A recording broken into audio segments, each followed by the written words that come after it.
Olá, sejam bem-vindos! Vamos iniciar mais uma sequência aqui no nosso vídeo, onde vamos corrigir 5 questões relacionadas ao curso preparatório CEA da Ambima. Então você que vai acompanhar esse vídeo, se você deseja outras aulas do CEA, CPA 10, CPA 20, nós temos um playlist aqui no nosso canal que você pode acompanhar essa sequência de aulas e ajudar muito na sua preparação. Então peço desde já que você se inscreva no nosso canal, ative o sininho para receber os próximos vídeos. Toda semana temos vídeos diferentes. Vamos seguir então? Questão número 1. Qual é o principal objetivo da política fiscal de um governo? A. Reduzir a taxa Selic. B. Equilibrar receitas e despesas públicas. C. Controlar a base monetária. E D. Estimular a emissão de ações. Principal objetivo da política fiscal. O governo, ele tem as suas políticas, né? Então existe a política monetária, que vai se preocupar com o fluxo de dinheiro, o fluxo monetário da economia. Depois, a política fiscal, que é o que está sendo perguntado, e a política cambial. Aqui aí a gente está falando de gerenciar importações, exportações, a transferência e o recebimento de recursos do Brasil para fora, de fora para o Brasil. Tá? Aqui que está sendo perguntado, política fiscal. Principal objetivo, reduzir a taxa Selic. Olha só, aumentar ou reduzir a taxa Selic, você está atuando justamente aqui, ó, política monetária. Se você tem mais ou menos juros, vai ter mais ou menos fluxo de recursos. Então, essa daqui está incorreta. Agora, equilibrar receitas e despesas públicas, sim. Esse daqui é da política fiscal, tá? Vou explicar um pouquinho. Então, política fiscal, lembra sempre dos tributos. Então, os tributos é a forma onde o governo recolhe tributos, a população, as empresas pagam os tributos, isso é uma renda do governo, o tributo é uma renda do governo, renda ou receita, olha lá, é receita, a principal receita do governo, e ele vai usar isso no quê? Nas despesas públicas, construir um hospital, reformar uma estrada, uma rodovia, etc. E aí ele precisa fazer essa gestão, equilibrar as receitas e despesas, e com isso ele tem definido toda uma política fiscal para ter esse equilíbrio. Ele não pode ter despesas maior do que suas receitas. Se isso acontece, ele precisa aumentar os tributos. Então, quando a gente ouve que por algum motivo foi criado um novo tributo ou aumentou a alíquota de um tributo, possivelmente é porque as despesas estão maiores do que as receitas. A conta não está fechando, tá? Controlar a base monetária, olá, é política monetária. E estimular a emissão de ações. Não, política fiscal não tem nada a ver com emissão de ações, tá? Então a gente fica com a resposta B, essa alternativa correta. A política fiscal é responsável pela arrecadação dos tributos, olá, e pelo controle dos gastos, né? De um lado, arrecada os tributos, que é a receita do governo, e controle dos gastos do governo, né? Aqui são as despesas. Buscando manter o equilíbrio das contas públicas e influenciar o nível da atividade econômica. Tá? Política fiscal. Vamos agora para a questão número 2. Qual das alternativas abaixo representa um risco associado ao investimento em fundos imobiliários, FIs? Qual das alternativas abaixo representa um risco relacionado aos fundos imobiliários? A. Risco de crédito do FGC. B. Risco de vacância dos imóveis. C. Risco cambial devido à exposição internacional. E D. Risco de marcação a mercado em LCI. Um fundo de investimento imobiliário, ele tem o quê? Normalmente ele vai investir em imóveis físicos, principalmente.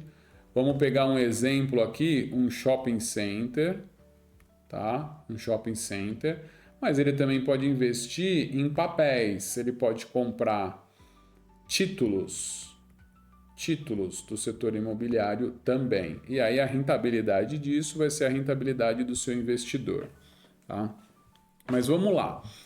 Quando nós temos, por exemplo, um shopping aqui na carteira desse fundo, qual que é o problema que a gente pode ter? Qual que é a renda aqui do shopping? É o aluguel. O aluguel dos espaços que ele tem para as lojas, etc. Ele recebe esses aluguéis e isso entra como renda aqui do fundo e essa renda é o rendimento do investidor.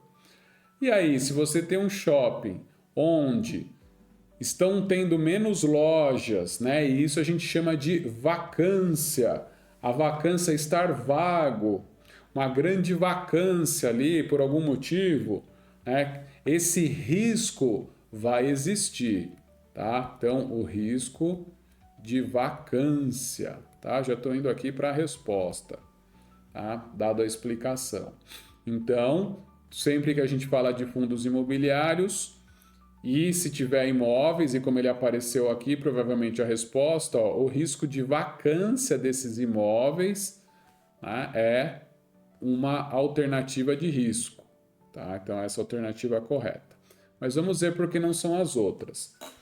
Risco de crédito do FGC. Para fundos de investimento, não existe garantia do FGC.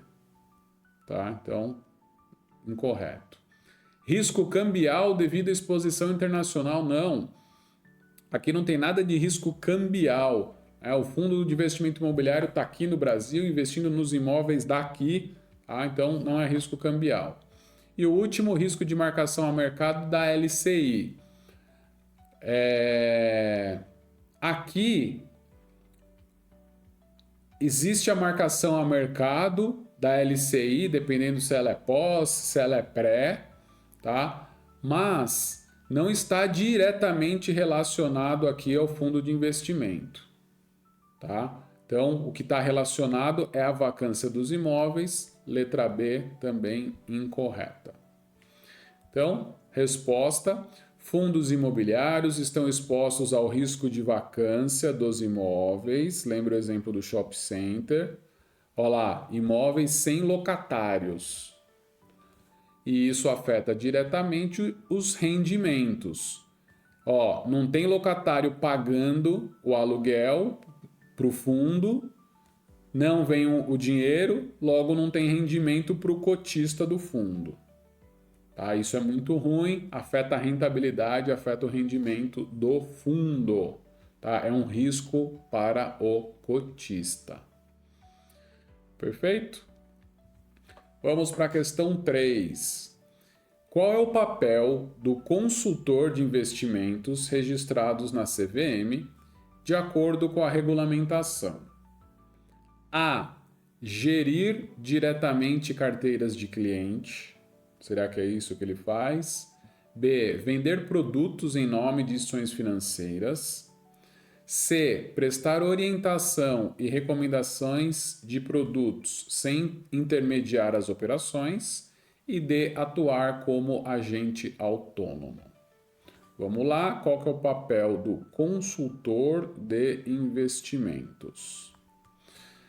Consultor de investimentos, aqui precisa conhecer a função dele. Ele vai gerir carteiras de clientes? Não. Esse papel de fazer a gestão da carteira não é dele. Ele vai vender produtos de algum banco? Também não. Não é papel dele fazer a venda. Ele presta orientação e recomendação de produtos? Sim. Essa é a resposta.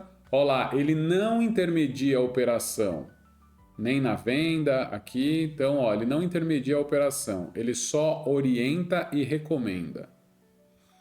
Ele atua como agente autônomo? Não, é totalmente diferente. O agente autônomo, ele vai ofertar, ele vai vender em nome de um banco, de uma instituição, ele vai intermediar, tá? Então, essa daqui é o agente autônomo, tá? A C não é agente autônomo porque justamente é o papel do consultor, tá?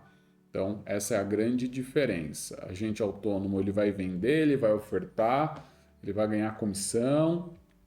O consultor de investimento vai orientar e recomendar produtos.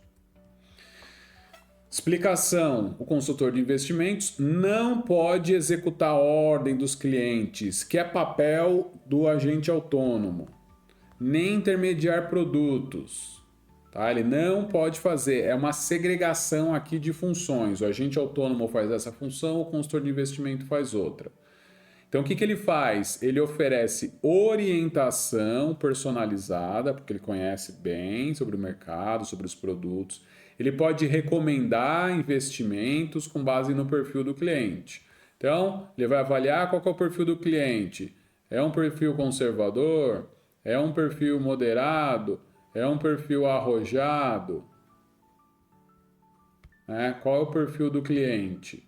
Qual desses três? E aí, com base nisso, ele vai personalizar e vai recomendar os investimentos. Pode recomendar um portfólio, da carteira. Qual o percentual ele vai investir em cada tipo de ativo, etc. Mas ele não vai executar uma ordem, ele não vai intermediar o produto de uma instituição financeira para o cliente. Tá? Essa é a principal diferença entre o consultor e o agente autônomo. Questão 4. Quando um fundo utiliza alavancagem, o que isso significa em termos de risco? A. Aumenta a previsibilidade do retorno. B. Garante retorno acima do CDI. C. Reduz a volatilidade da carteira.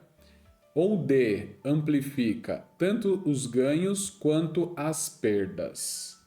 Vamos lá, conceito de alavancagem. O que é alavancagem? O que é se alavancar? Se alavancar é assumir mais riscos.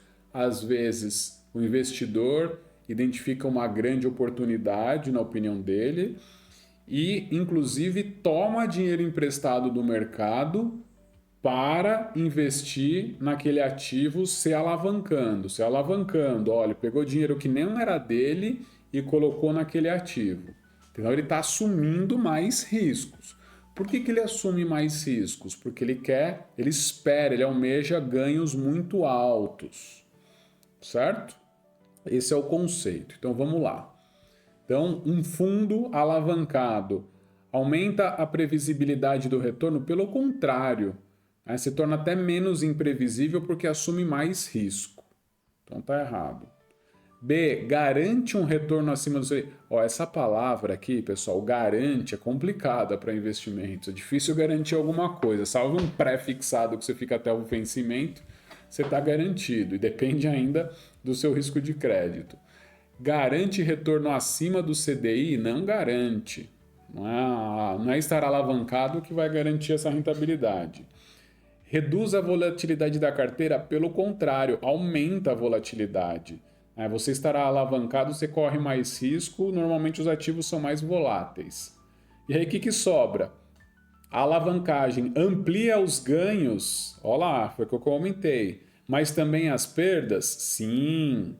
Tá? Um fundo alavancado, ele pode amplificar seus ganhos, mas também amplifica suas perdas, a possibilidade de perda. Esse é o problema, de investir num fundo alavancado.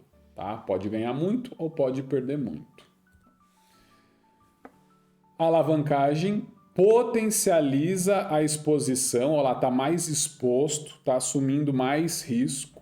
Essa ideia de mais exposição aqui é mais risco, mais volatilidade, mais volatilidade, tomar cuidado, do seu patrimônio, aumentando os ganhos em caso de sucesso. Se tiver sucesso, vai ter grandes ganhos, mas também ampliando as perdas quando tiver movimento contrário. Está muito alavancado, está muito exposto. Tá? Lembrar disso. Então, alavancagem é sinônimo de maior risco. E agora a questão 5. Um cliente aplicou 80 mil em um fundo que rende 1,2% ao mês. Considerando um período de 12 meses, qual será o valor bruto aproximado da aplicação ao final do período? Desconsidere impostos e taxas. Aqui as alternativas. Então vamos entender? Ele aplicou 80 mil em um fundo. Vamos anotar aqui as variáveis para ficar mais fácil de entender e fazer o cálculo. Então, primeiro, o valor investido é o valor presente, 80 mil, ok. Rendeu 1,2% ao mês, então é a taxa é o I igual 1,2% ao mês. Considerando um período de 12 meses. O N, 12 meses. Qual será o valor bruto aproximado da aplicação lá no final? Então, lá no final, se ele aplicou agora e depois do rendimento tem um valor bruto lá no final, é o valor futuro. E esse valor futuro é o que a gente quer. Certo? Então, aqui, lembrete sempre se o prazo da taxa está adequado ao prazo da operação. Aqui sim, ó, a gente não precisa transformar, porque a taxa 1,2% ao mês e o período 12 meses, tá? Então, tá no mesmo período. Então, vamos agora para a calculadora 12C, que é a forma mais fácil de a gente fazer esse cálculo. Primeiro, a gente vai limpar a calculadora, sempre F reg ou CLX aqui, zera a calculadora. Aí a gente começa com 80 mil, que foi o valor investido, ó lá, 80 mil. A gente vai colocar no valor presente, present value. Como é um fluxo financeiro, saiu o dinheiro, a gente deixa ele negativo aqui no CHS e então PV, que é o valor presente. Ok, já está na memória. Agora a taxa, 1,2 de taxa. Lembrando, aqui sempre a taxa em percentual, a gente não transforma para decimal. 1,2 é o I. O período, 12 meses, 12N.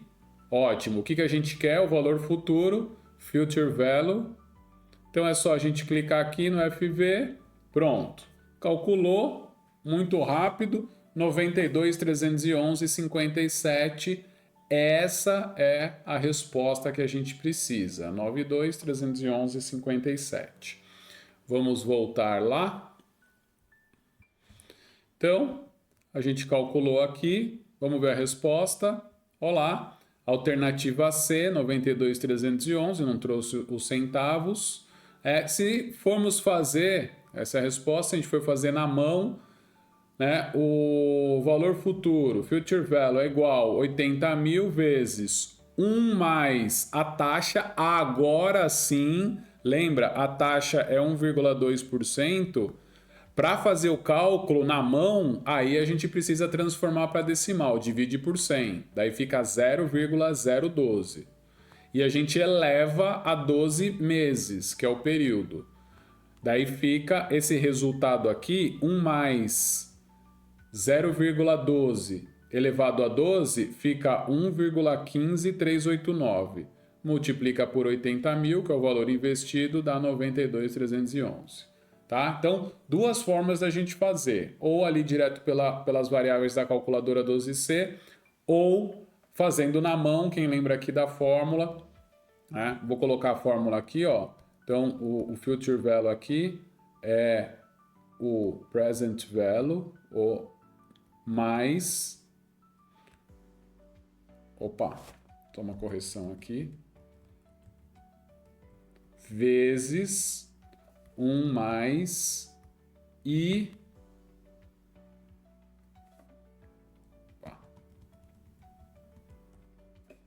vezes 1 mais I elevado a N, tá? Essa é a fórmula, essa mesma que a gente usou aqui. Quem quiser fazer pela fórmula tá aqui, quem quiser fazer pela calculadora foi a primeira forma que a gente fez. Perfeito? Então a gente finaliza aqui a correção dessas 5 perguntas e as suas respectivas respostas. Desejo muito sucesso para todo mundo que está estudando para as certificações. Até o próximo vídeo.